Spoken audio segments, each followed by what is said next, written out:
എല്ലാ ചോദ്യത്തെയും വളരെ കൂളായിട്ട് നേരിടുകയും വളരെ ടാക്ടിക്കലി ഇതിനെല്ലാം മറികടന്ന് പോവുകയും ചെയ്യുന്ന ഒരു മികച്ച കമ്മ്യൂണിക്കേറ്ററാണ് നമ്മൾ കണ്ടത്. ആരെ?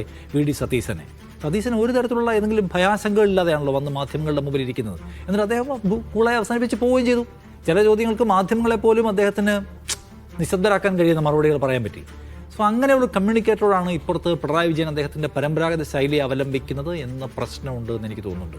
കാരണം ഇന്നത്തെ നയപ്രഖ്യാപന പ്രസംഗം പുറത്തു വരുമ്പോൾ അതിനകത്ത് ഏറ്റവും ശക്തമായ ഭാഷയിൽ നയപ്രഖ്യാപന പ്രസംഗത്തിലെ കുഴപ്പങ്ങൾ എടുത്തു പറഞ്ഞ് ആക്രമിക്കുക എന്ന് പറയുന്ന സംഗതി പ്രധാനപ്പെട്ടതാണ്.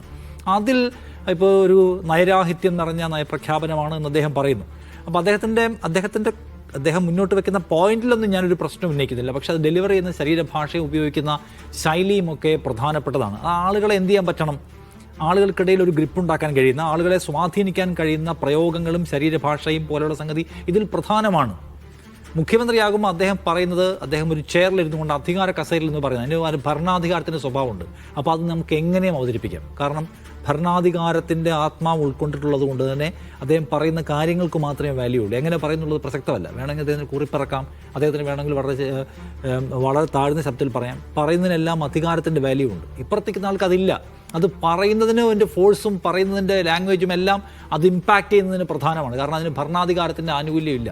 സോ അതുകൊണ്ട് അത് രണ്ട് സമയത്ത് ഉപയോഗിക്കേണ്ട രണ്ട് ഭാഷയാണ്. ഇപ്പോൾ എന്തുകൊണ്ടാണ് ഇതിന് മുമ്പ് പ്രതിപക്ഷ നേതാവായിരിക്കുമ്പോൾ എവിടെയും മൈക്ക് വെച്ചാൽ അവൈലബിൾ ആയിരുന്ന വി.ഡി. സതീശൻ അപ്പുറത്ത് പോയിട്ട് എല്ലായിടത്തും മൈക്ക് വെക്കേണ്ടെന്ന സന്ദേശം തരുന്നതാണ്. ഇപ്പം ഞാൻ മുഖ്യമന്ത്രിയാണ്, അത്രയും അവൈലബിലിറ്റി ആവശ്യമില്ല. ഇല്ല, ശരിയാണ്, അദ്ദേഹത്തിന് അവൈലബിലിറ്റി എപ്പോഴൊക്കെ കിട്ടുന്നു അപ്പോഴൊക്കെയും അതിന് വാല്യൂ ഉണ്ട്.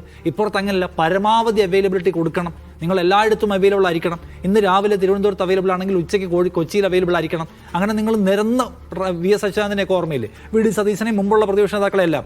അപ്പോൾ അതുകൊണ്ട് പ്രതിപക്ഷ നേതാവ് എന്ന ദൗത്യം കുറച്ചുകൂടി ശാരീരികവും മാനസികവുമായിട്ടുള്ള അധ്വാനം ആവശ്യപ്പെടുന്ന ഒന്നാണ്, നിരന്തരമായ പുതുക്കലുകൾ ആവശ്യപ്പെടുന്ന ഒന്നാണ്. ഇപ്പോൾ നോക്കൂ, വി.ഡി. സതീശൻ ഒരു ചിരി കൊണ്ട് വൈറലാവുന്നു. ആ ചിരി ഉപയോഗിച്ചിട്ടാണ് വിദ്യാഭ്യാസ വകുപ്പ് ഇപ്പോഴത്തെ വെൽക്കം സോങ് തയ്യാറാക്കിയിരിക്കുന്നത്. ഇത്തവണ രസമുള്ള പാട്ടാണ്. അപ്പോൾ പുതിയ സാധ്യതകളിലേക്കും സങ്കേതങ്ങളിലേക്കും ഭരണകൂടം തന്നെ പ്രവേശിച്ചിരിക്കെ അവരെ പിടിച്ചിടാൻ, അതേ സങ്കേതങ്ങൾ അവലംബിക്കാനും അതിനെ സംഗ്രഹിക്കാൻ, ആവേശിക്കാനും കഴിയുന്ന നേതൃത്വം ഉണ്ടാവുക പ്രധാനമാണ്.